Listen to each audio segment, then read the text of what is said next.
Hello, everyone. Welcome to our webinar on how to exploring using academic freedom index data through the UN human rights systems. I'm Rob Quinn. I'm the Executive Director of Scholars at Risk, and I'm delighted to welcome you. I want to thank everyone involved in this project, but especially the project leads, GPPI in Berlin, the VDEM project in Sweden, the co-sponsors for this event, including Clara, Education International, European Student Union, European University Association, the Freedom of Thought and Expression, GPPI, the Norwegian Students and Academics International Assistance Fund, SAI, the Open Society Foundation's education program, PEN International, and Right to Education. All of those were partners who contributed to dialogue about how to use the Academic Freedom Index, and we welcome their co-sponsorship of this event. I thank all the panelists who I'll introduce in one moment, and all of you who are attending. We have a really esteemed group of panelists. First up will be Janneke Spanagel of the GPPI, one of the lead researchers, and she will describe in brief the index and the data that we are talking about.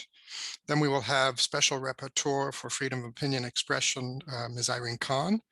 And I want to thank her and her predecessor, David Kay, for an important report that came out of the Special Rapporteur's office last fall on academic freedom. And I encourage people to look at that report. We are still hoping to have the Special Rapporteur for the Right to Education, Ms. Bolibari, with us. We may be having some technical issues, but if she's able to join us, she will be joining the panel. And finally, we have Mikko Mansisador, a member of the Committee on Economic, Social, and Cultural Rights. So I look forward to your presentations. I thank you all for being here. With that, I turn it to Janneke. Yeah, thank you very much, Rob. Let me start by saying that the Academic Freedom Index is the result of a very close collaboration between researchers at 4 institutions, which include 2 universities, my own institute, Global Public Policy Institute, and Scholars at Risk. Now, what is the Academic Freedom Index? It is a global time series data set that tells us about the state of academic freedom in the world. Here in this map, you see academic freedom levels in 2020. We have categorized countries into 5 status groups, A to E, which show roughly where a country scores on the index.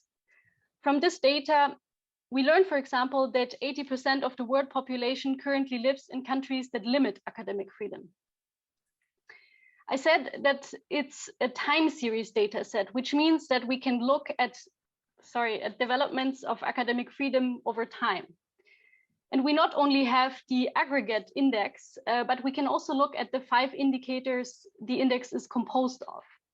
So that is the freedom to research and teach, the freedom of academic exchange and dissemination, the institutional autonomy of universities, campus integrity, and the freedom of academic and cultural expression.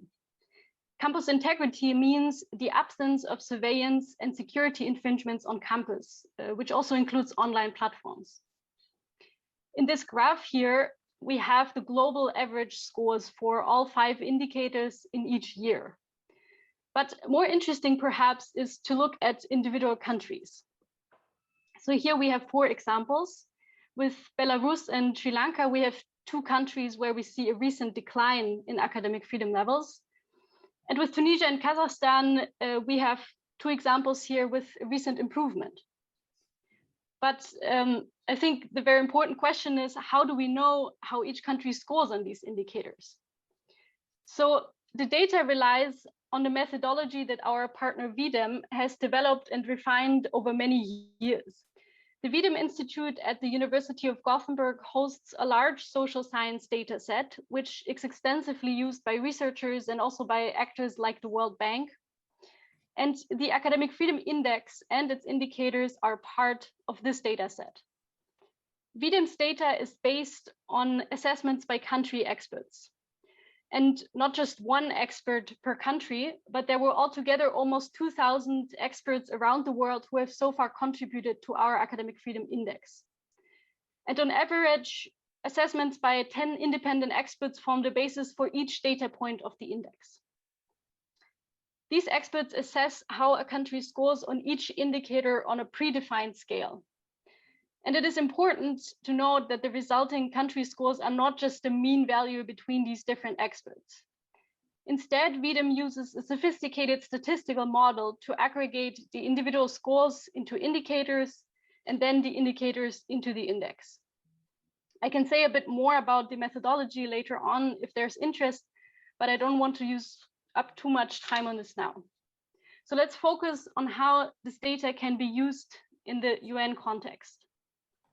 I think what is so useful about this data set is that it provides a clear picture of where an individual country stands on academic freedom practices, how countries compare to each other, and how countries' practices have recently changed for the better or worse. So one UN body that is prominently concerned with academic freedom issues is the Committee on Economic, Social, and Cultural Rights, which reviews 171 countries that have ratified the Human Rights Covenant that includes a provision on the freedom indispensable for scientific research. Actually, we looked into all of the committee's concluding remarks since the 1980s and have found very few references to academic freedom. So I'm especially looking forward to hearing from Miquel Mancisidor whether now that the committee also published a commentary on the issue, states will be scrutinized more systematically for their academic freedom practices, and then how the index could be used in this context. The special procedures are, of course, in a position to always raise issues that fall within their mandate. They can cover the few countries that have not ratified the covenant, and they can also address pressing issues that emerge outside of review cycles. I could imagine that there are individual indicators in our index that are of particular interest to the Special Rapporteur on Freedom of Expression, and also the Special Rapporteur on the right to education, if she's still be able to join us. So when it comes to the freedom of expression, I think, of course, there's the freedom of academic and cultural expression, which is of particular interest, but also the freedom to research and teach, and the freedom of academic exchange and dissemination. When it comes to the right to education, we have an indicator on campus integrity, which includes issues like the securitization of higher education institutions. And a lack of institutional autonomy often means that political actors interfere in university applications and that students are selected based on political merits rather than academic criteria. So I'm very much looking forward to hearing these different experts' views on these issues and also on the question of how the Academic Freedom Index can be used within the UN system. And before I hand over to Irene Khan, I still want to quickly show you how you can yourself access and explore the data. The data is free for download and online analysis at the VDIM website. So I want to quickly switch to my browser. This is the landing page of the VDIM website. You can download the entire data set. If you go here on data, this includes hundreds of indicators that are included in the VDIM data set. But you can also use the very useful online graphing tools that VDIM offers. Here you can do a range of different things, including maps and so on. I want to focus on the variable graph. So you can simply select the Academic Freedom Index as the indicator here. You can search for a particular country that you're interested in, let's say Turkey. And then the site simply shows you the Academic Freedom Index and how it evolved over time for Turkey. Now, maybe you're only interested in recent data, so you can reduce the data range here, and it shows you the last 2 decades. And what you can also see here is that the data includes confidence ratings. These indicate how much statistical uncertainty there is attached to a specific data point. So you can see here, the uncertainty is a bit larger than in recent years. You can also deselect this, and if you double click on the index, and I really like this feature, then you get the 5 indicators that are behind the index. And here you can see also how they evolve differently. So for example, here, the freedom of academic and cultural expression actually went down much more than the other indicators did. Now you can download this as images, or you can also simply download the data that is behind the graph and you can use it on your own. So with this, I am almost at the end of my presentation. I want to thank you for your attention, and also if you're interested in further resources, you can just visit our website, which is indicated at the bottom of the slide, where we have more recommendations for actions for various different types of policy actors. We have a methodological working paper, and we also have a recent open access book published that includes qualitative case studies. So thank you for now, and I'm looking forward to the discussion later. Thank you very much, Janneke. And now we turn to Special Rapporteur Khan. Thank you very much. First of all, let me say how pleased I am to be invited back again. We last met in October when I launched the report prepared by my predecessor, David Kay, on academic freedom and freedom of expression and opinion. Let me start by saying that academic freedom is not really an academic issue at all. It's a real life issue. And I say that because just a few days ago, I was contacted by someone I know about scholars in Myanmar who are fleeing for their lives because they are being chased. They're a target of the military regime right now because they are seen as the leaders and symbols of freedom in Myanmar. So indeed, they're really scholars at risk. Now, what I find very interesting and very useful about the Academic Freedom Index is the way in which it has analyzed the various components of what academic freedom is about. Now, there isn't a single legal document, not one document or one right that captures the different facets of academic freedom. So academic freedom actually demonstrates how human rights are interdependent and indivisible. Academic freedom is actually a collection of human rights. It includes, for example, the freedom of opinion, the freedom of expression. It includes the right to freedom of association, because that is what academic communities are about. It includes, and I'm sure my colleague Mikkel will talk about it, of course, the right to conduct scientific research. It includes also, of course, the right to education, the right to information, but also, for example, the right to movement, because that's very much, it's fundamental to academic freedom to be able to share information, to be able to dialogue freely, to be able to meet.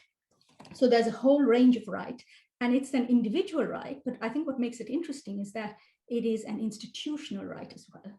It is, and that's why I see, for example, your component on campus integrity, your component on the institutional autonomy.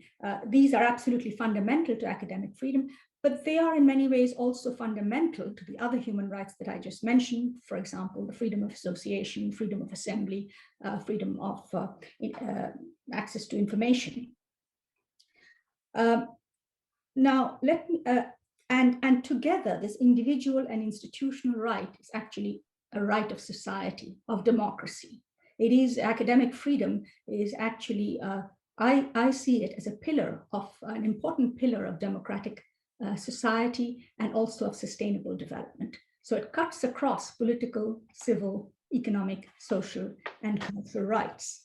Now, let me say a few words about my mandate and how my mandate for freedom of opinion and expression is relevant to academic freedom.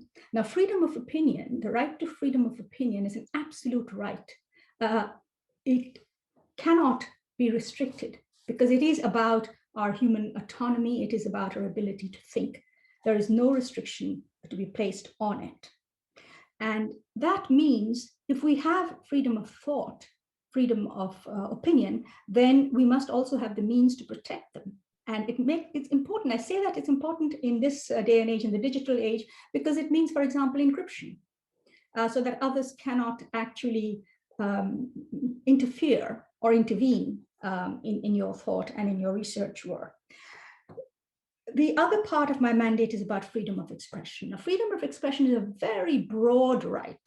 It is the right to seek, to receive, and to be able to share information and ideas of all kinds, and by all means, therefore, online or offline and across borders. And that, in a way, I think it sort of captures the concept of academic freedom, which is also a kind of a global freedom that knows no borders. Of course, these rights are protected by the Universal Declaration of Human Rights, by the International Covenant on Civil and Political Rights, by the International Covenant on Economic, Social, and Cultural Rights, and by the European Convention on Human Rights and a number of other instruments. The freedom of expression, however, is not an absolute right, unlike freedom of opinion.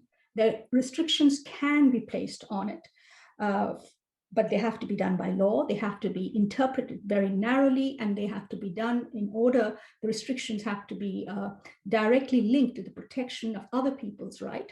For example, reputational rights of others, and to certain social values like public health, national security, public order.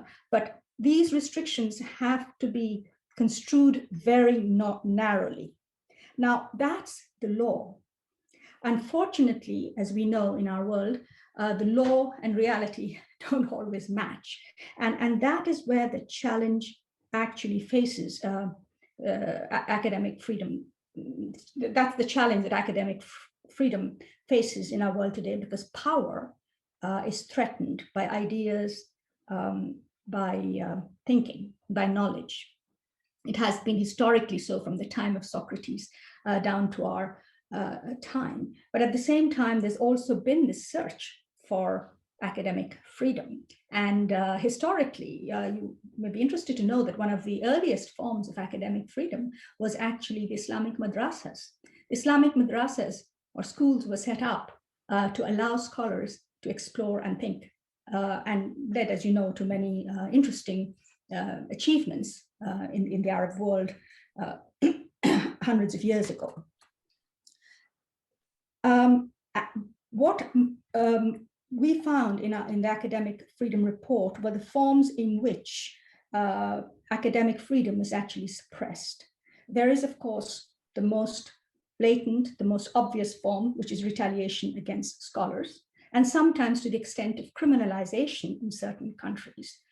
For instance, in Turkey, where hundreds of scholars were actually charged under criminal law and punished, prosecuted, and imprisoned. And criminalization, it not only affects the person who's accused, prosecuted, and thrown into prison, it actually has a chilling effect on everyone else as well. It's a very severe punishment, and I would say should very, very rarely be used in the context of freedom of expression. It may sometimes be used in an egregious case like incitement to violence, but should not be used against academics, researchers, and scholars.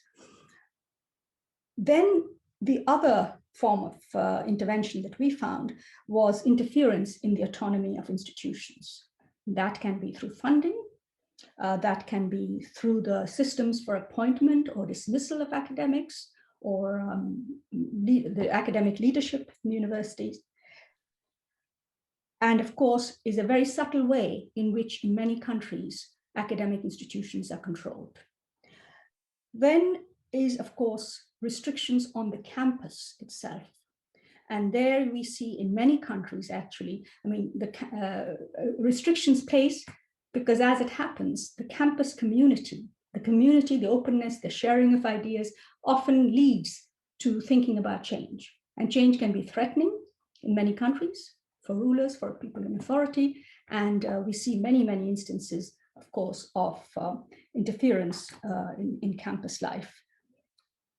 And then there are other forms of restrictions, such as travel restrictions. We see increasingly travel restrictions that mean that scholars can no longer meet. Of course, in today's world with the pandemic, that may not seem such a big issue, but at the end of the day, I think we will find that as human beings, there's only so much that we can share across Zoom.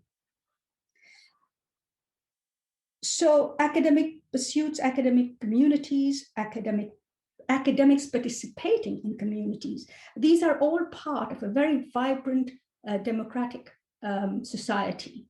And these are also the ingredients, very important ingredients for sustainable development. And this is why I was disappointed, surprised, and saddened by the map which your Academic Freedom Index shows, where about 2/3 of the world do not enjoy a sufficient level of academic freedom.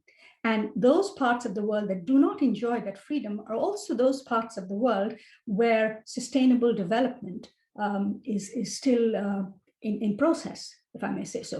Not countries that are not fully developed, developing countries, the ones that need academic freedom the most, actually enjoy it in some cases the least. And that is, of course, a very worrying feature. And so I would think that academic freedom is an essential feature, an essential element that needs to be taken into account in assessing the quality of an academic institution or academic life, the academic quality. And I know, Robert, this is what you have been saying in some of your writings. And it reminds me, the parallel I would draw there is between the relationship between development and human rights. Amartya Sen, the Nobel Prize-winning economist, talked about development as freedom.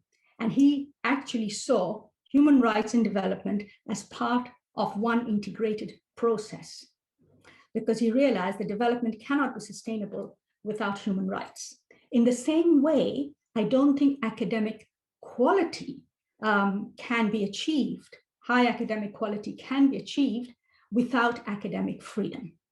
Because the ability to think, the ability to share, the freedom of the mind, freedom of opinion, that is so essential to the whole process of knowledge generation, of knowledge sharing, of knowledge seeking. And that is why I think governments, policymakers, international institutions, funding institutions, social institutions need to pay much more attention, not just simply to what is being taught in universities, but in what environment it is being taught. In what environment are the scholars working? Because that has a huge impact actually on the quality of the knowledge that will eventually be produced, but also that will be sustained. And I think that there are certain lessons that we have learned during the pandemic, that open societies where knowledge is shared properly, where there is freedom, actually produces better results ultimately for everyone. So I'm going to stop there and look forward to listening to the others and to the questions. Thank you. Thank you so much, Irene. Thank you particularly for reminding us of the interrelatedness and indivisibility of these things and how many different rights come in with academic freedom, and especially for flagging the development issue. And my apologies to the attendees. We're still having some technical issues for the Special Rapporteur in Education, and I wouldn't pretend to speak for her, but I can say based on prior conversations with her that I suspect her remarks would have also brought up that element that academic freedom is not just about the higher education level, but it affects education at all levels, because all levels of education and educational quality are intertwined. So let me just put that out there with the apologies for the continuing problems. And now turning to our next speaker, which is Mikko Mansisidor, a member of the Committee on Economic, Social, and Cultural Rights. Mikko? Thank you very much, Professor Quinn. Good afternoon from here, from Europe, morning there. First of all, I must thank and I must congratulate. I thank the organizer of this event for having me here, and especially because to be invited in the same floor as with two fantastic special rapporteurs, Ms. Bolivar and Ms. Khan, is a tremendous honor. I appreciate very much. Second, I have to congratulate in a very sincere manner DPP Institute, VDEM, Scholars at Risk, and the authors, Kisselbach, Saliba, Spanagel, and Quinn, for a report that I found sincerely extremely pertinent and useful, from which I've learned a lot. I could say that this report gives a lot of food for think and to create new paths for cooperation among academics, domestic and international policymakers, human rights defenders, and UN human rights bodies and actors.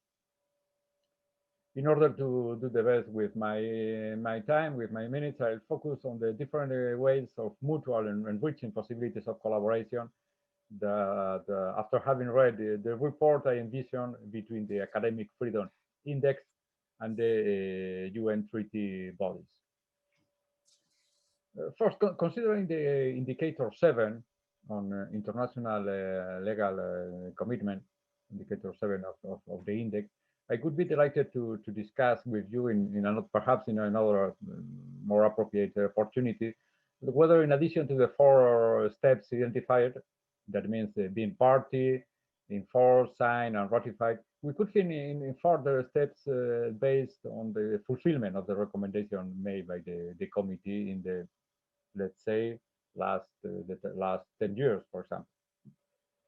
But more importantly, reading the report, I felt strongly and directly appealed or pointed and invited to think about how we could improve from this very moment, from now on, our work in the committee. This index deals with freedom, and as all of you are well aware of, freedom of scientific research is an important part of the Article 15 of the International Covenant on Economic, Social, and Cultural Rights, which in its fourth numeral states, 3. The states party to the present covenant undertake to respect the freedom indispensable for scientific research and creative activity. Okay, this is an extremely key element of the so-called right to science, but please, it's not the only one. This is a right, right to science is a right to take part and to benefit of scientific progress. What, according to the recently approved General Comment number 25 of our committee, includes clear and concrete obligations for the states in order to protect and promote participation and transparency. This right includes also steps to be taken necessary for the conservation, the development, and the diffusion of science and culture. And finally, this Article 15 recognizes the encouragement and development of international contacts and cooperation in the scientific and cultural fields. These elements, entitled rights and duties enshrined in this article, I mean participation, transparency, diffusion, international contacts, and cooperation, are also included in some of the indicators created or used by the Academic Freedom Index. So there is plenty of room for collaboration. This issue we are considering now in this event, academic freedom, is, as very correctly Janica Spanagel has pointed out in her presentation, is underrepresented in the dialogue, in the dialogues of my committee with the states party. And in many occasions, we lack information of quality enough to pose the right questions. The index could be, and I'm sure will be, an indispensable tool for us in order to prepare our dialogues with the states party in the future. That's why in this very moment, in a very formal way, I invite you to provide us directly, openly, and in a formal way, inputs via SADC reports on the countries to be examined. This exercise could be done once it's a session, that means twice a year, either by writing or by inside oral presentation in Geneva. Consider this, for example, that among the core obligations listed in the aforementioned general comment, we can identify, among many others, the following. Eliminate laws, policies, and practices that injustifiably limit access by individuals or particular groups to facilities, services, goods, and information related to science and scientific knowledge. Identify and eliminate any law, policy, practice, prejudice, or stereotype that undermines women's and girls' participation in scientific and technological areas. Remove limitations to the freedom of scientific research that are incompatible with Article 4 of the Covenant. Develop a participatory national framework law that includes strategy for conservation, development, and the diffusion of science. Promote accurate scientific information and refrain from disinformation. Foster the development of international contacts and cooperation in the scientific field, and many others. But all of these elements and core obligations I have listed are, to my mind, closely related to the Academic Freedom Index. In addition, I wonder if other committees should be also interested in your findings. Let's consider, for example, those related to freedom of expression at the Civil and Political Rights Committee, those related to gender discrimination at the CEDAW, or many other specific questions before other committees. I see here a clear win-win opportunity for us for mutual learning and for the fulfillment of our mandates and objectives. So thank you very much for your invitation, and I'm looking forward to collaborating with you from now on. Thank you. Thank you very much, Mikko. Thank you for helping us along with the theme here of pointing to how we can use this data in the UN system. And I heard you inviting shadow reports to the Committee on Economic, Social, Cultural Rights. This year, for the first time, Scholars of Us did submit some information, and we look forward to making that a more regular part of our work. And then also the idea of thinking about other committees. I want to remind all of our attendees, we have the Q&A function. There are a few questions in there now, and I'll try to present those to the panel. I would invite people to assist by trying to make your questions relatively brief in the text, so that we can get to the point of the question quickly. So I have two groups of questions queued up.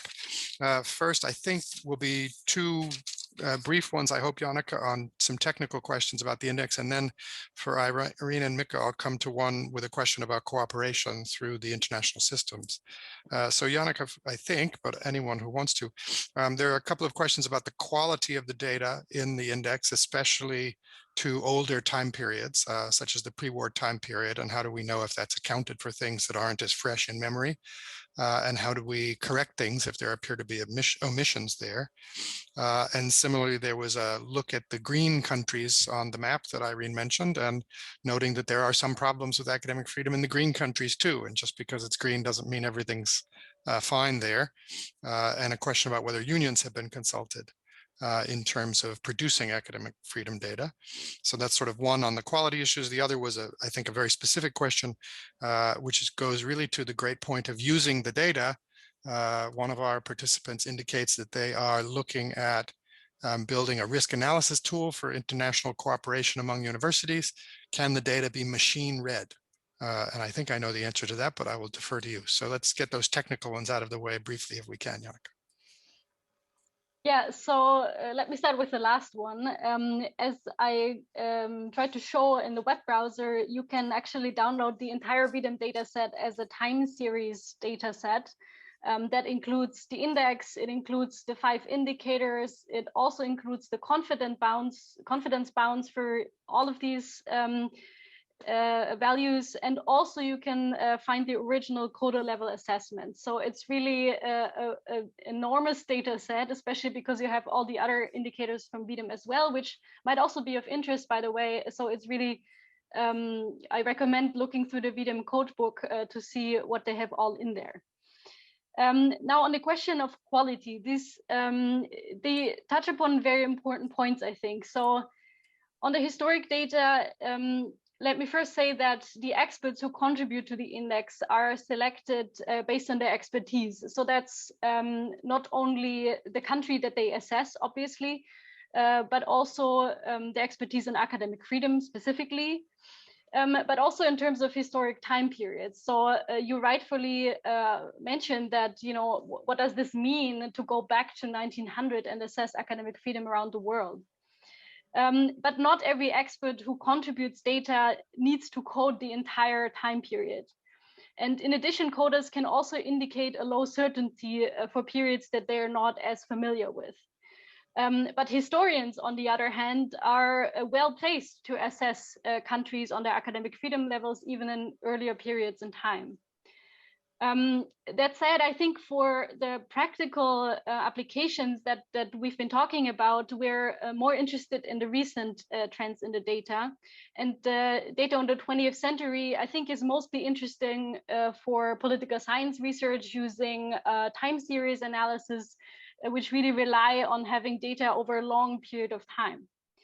But there is another important point, which I think the other question also touches upon. That is that we don't necessarily want you to pick up the index and think that the scores perfectly represent reality, because that's something that can't really be achieved when assessing such abstract concepts like academic freedom. So when interpreting the data, we always need to take the statistical uncertainties into account that are attached to the data. So I've shown you the confidence bounds on the VDEM website that you can see. And in addition to that, we also always invite critical feedback on the data, because we know that not all of the scores can be perfect. And we honestly invite you, if you look at the data and feel that it doesn't depict reality well, then reach out to us and also consider applying as a country expert for future rounds of the data collection. Also on the VDEM website, you can find the application form.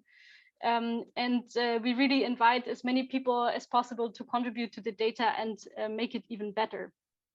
And on the question of the green countries, I absolutely agree that it doesn't mean that they are perfect on academic freedom. So we decided to, categorize countries into these status groups. But even within the status group A, there are, of course, differences between countries. We decided to use these categories because that way we do not place too much emphasis on decimal point differences. So unlike other indices, we do not recommend to make a ranking of countries in a list, because that overemphasizes these small differences. But at the same time, of course, that means that we're kind of pushing together countries into one category that are not all the same. And having said that, one last point is that we also need to keep in mind that by establishing a global assessment of academic freedom, we are, of course, comparing wildly different situations. So on the one hand, we have extremely repressive political contexts that have almost complete control over the academic sector. And on the other hand, we have liberal democracies where academic freedom is largely respected. And so at the end of the day, this means that the changes or differences have to be quite significant in order to be visible in the data, and especially to reach a level that is outside of the margin of error. And that means even if we see small changes in our country that are very concerning, it doesn't necessarily mean that it will immediately show up on the index that is a global assessment.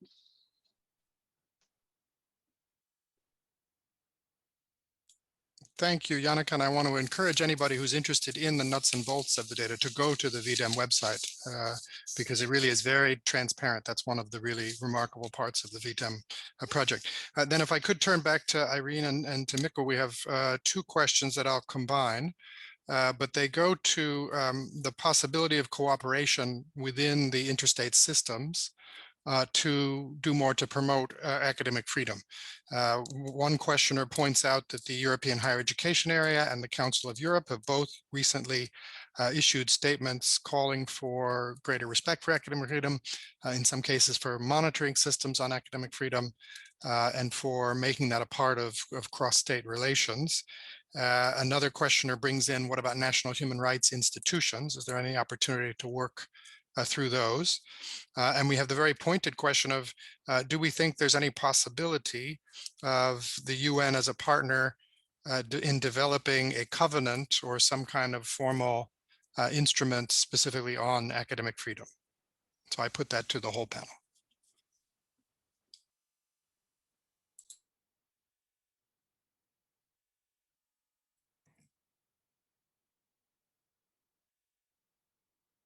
Shall I start? Yes. I think there's a lot of room for cooperation, but first of all, I think there has to be some awareness building.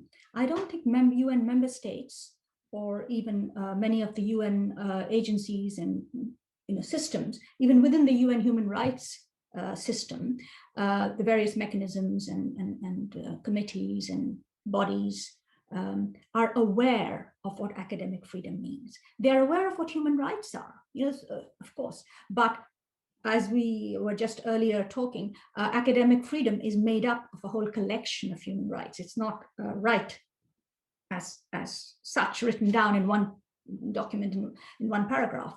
So to understand that concept, to understand the way in which you have unpacked it, I think is a very interesting approach. And there needs to be a lot more awareness raising of it. There are various mechanisms. There is the Universal Periodic Review in the UN system, under which every country in the world is obliged to report on its human rights obligations. It's a peer review system, so they report to a group of member states, but the monitoring and the reporting is quite rigorous, and the process by which that report is produced by the government on one hand, but also by the High Commissioner's Office. And when the High Commissioner's Office produces a kind of a alternative objective view, that is where a lot of civil society organizations, for example, like Scholars at Risk, would have the opportunity to feed that information. So if a government goes there and says, we have all these great things, then of course there is the other document, and those peers who are questioning them would have the benefit of that and then can probe. And then there are recommendations, which these governments are then supposed to report on, and it's also a very useful tool back home. When they go back home, there are various agencies, civil society organizations, other institutions that look at that report, look at what questions were raised, and try to address them. So I think that's a useful mechanism in which I think academic freedom should come out. My role, for example, is UN Special Rapporteur. We are the independent experts of the UN. We are appointed by the UN Human Rights Council. We report to the Human Rights Council and to the General Assembly. Now, we make country visits. We have the responsibility for monitoring human rights situations. And what happens, for example, with my own mandate, what happens is I do get cases of individual academics who may have been thrown into prison because of something they have published or something like that. Once in a while, I would even get a law that the government is trying to change that we might intervene on. But I don't think there has ever been an actual country visit aimed at looking at what is that academic freedom in that country in relation to its human rights obligations. Now, that is a very interesting proposition. As special rapporteurs, we do make country visits. Of course, we need the permission of the country in one, in some form or the other to be able to enter the country, to be able to talk to people there. But that, I think, would be something interesting and some kind of guidelines, for example, for us. So when we go on our country visits, we look, of course, for example, my mandate, we would talk to journalists, we would look at media freedom, we know how to measure media freedom, we know what to find out and so on. But there isn't a document like that could guide us on academic freedom. So that could be a very useful working tool. And then, of course, there is the Special Rapporteur on Cultural Rights. Now, when she goes on country visits, she would also be able to look at academic freedom because it cuts across so many of us, actually gives you a very rich ground for using us to look at academic freedom in the countries that we visit. So there are issues like that. Now, in terms of national human rights institutions, I suspect that national human rights institutions do get involved once in a while in those countries where they are able to function properly, but it tends to be usually in the context of individual scholars. The concept of this institution having, the need for institutional freedom is less well understood because human rights tends to be about individuals. So that is where I think the education and the awareness raising has to be done. About whether we need a new instrument, a declaration, well, these are very political processes, takes a long time to build, and you have to be very careful that it doesn't go in the wrong direction. That's something we need to keep in mind because member states are political animals, and therefore, they will look at it from a political perspective. But what could be something to think about is to do more events at and around the UN Human Rights Council meetings, for example, or other human rights meetings, building political support, building a constituency of strong member states who will then shepherd this process, build up the awareness and so on. So there is a lot to be done, I think, in this area about academic freedom. Thank you so much there, Irene. Mikkel, did you want to add? Okay, yes, first on the collaboration among international organizations, I should say that as a committee, we are open, not just open, but willing to collaborate with other international organizations, both at the UN or other international organizations. Even it's true that we have plenty of room for improvement in this practice. But we are improving in collaboration among committees, for example, among treaty bodies. We have recent good experience to trying to learn how to better collaborate among the committees, and there are some good exercise in the last 2 years, and our committee has strong or has a long experience of collaborating with some international organizations. For example, the High Commissioner for Refugees used to help us collecting information on for example, the right to education of refugees, asylum seekers, and migrants in general, on or again on the right to education.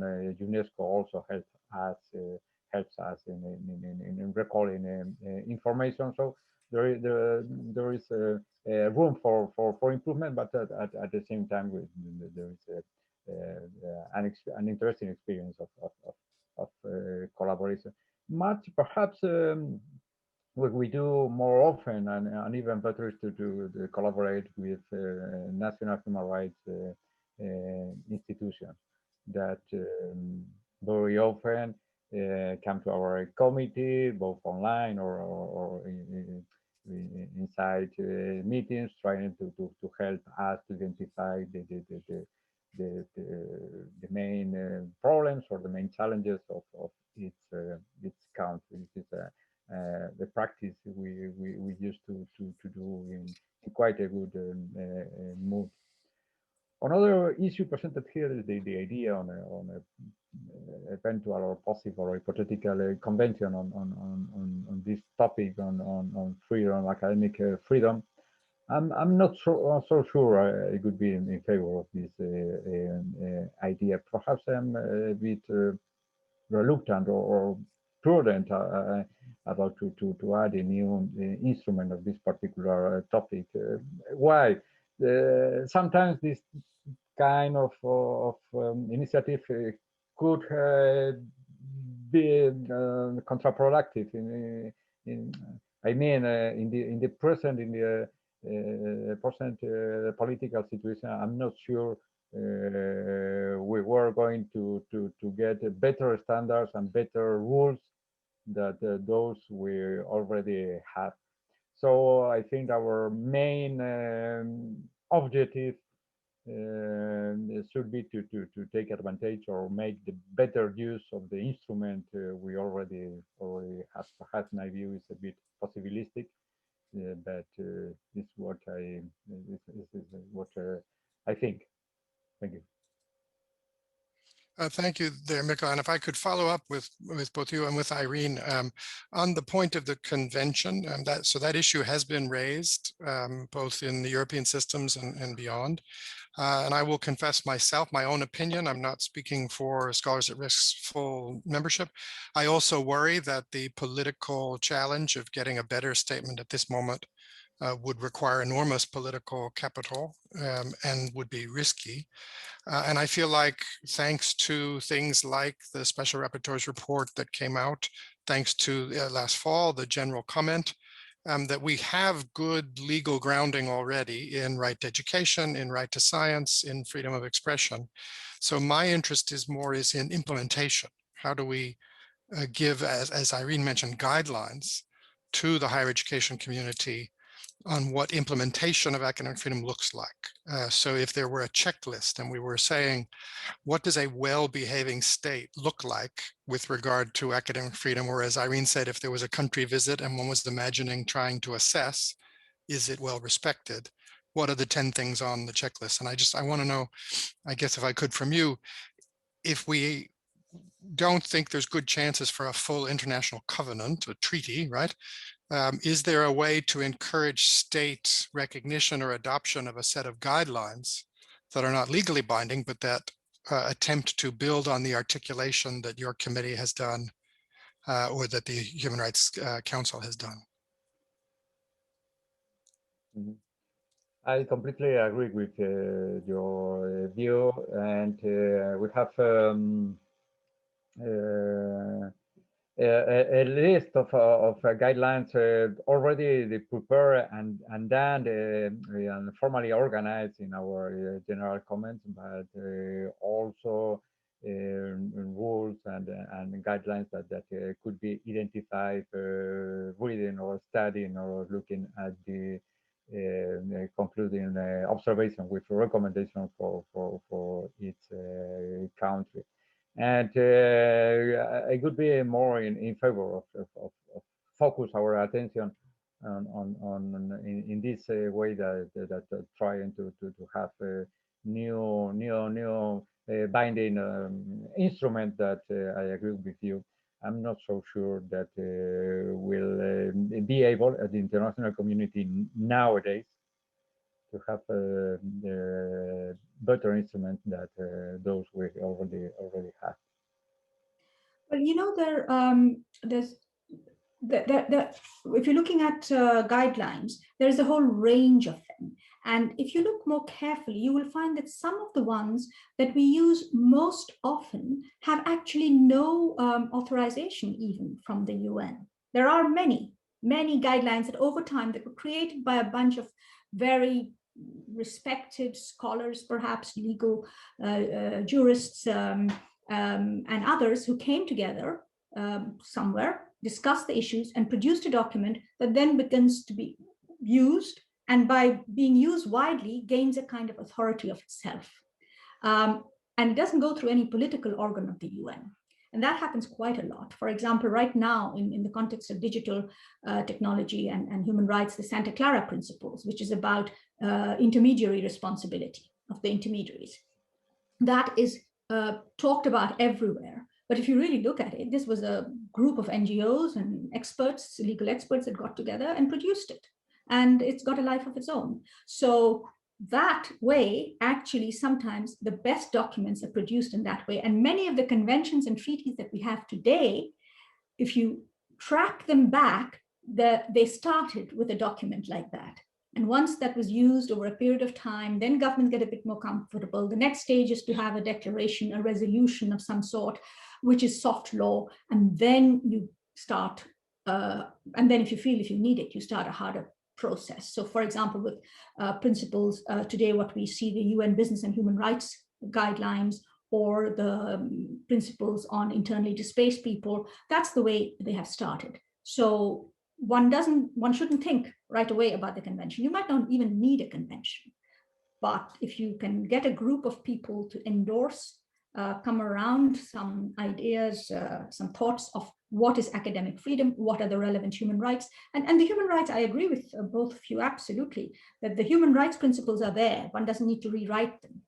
One just needs to make sure to cite them and to execute them. So, you know, you can start, but it's the awareness building that's most important. And when people become aware and they find it useful, they will use it. And over a period of time, through usage, then it gains some authority.